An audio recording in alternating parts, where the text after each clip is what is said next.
How to know if you're exercising too hard.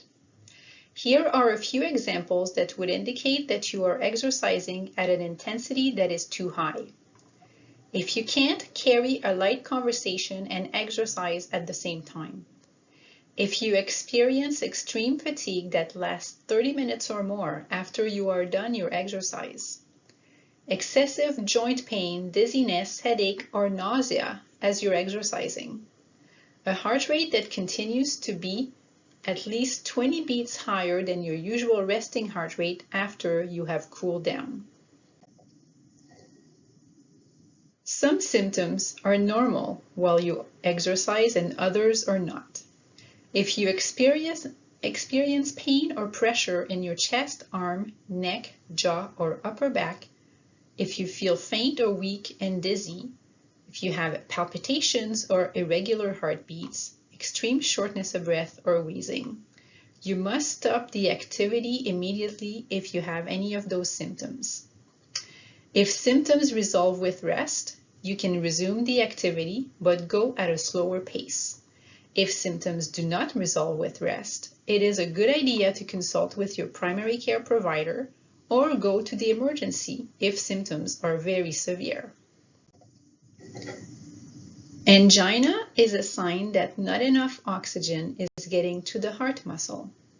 It is usually triggered by an intense activity or stress and typically will resolve with rest or nitroglycerin. When experiencing angina, you need to know what to do. First, you need to stop the activity and rest for 5 minutes. If symptoms resolve, you can resume the activity, but at a slower pace. If symptoms are still present after 5 minutes of rest, you need to take your first dose of nitroglycerin. Wait another 5 minutes. If symptoms resolve, you can resume the activity, but at a slower pace. If symptoms are still present after 5 minutes of rest, you need to take your second dose of nitroglycerin as prescribed and wait another 5 minutes. If symptoms resolve, again, you can resume the activity, but go at a slower pace. If symptoms are still present after 5 minutes of rest, you need to call 911 and take your third dose of nitroglycerin.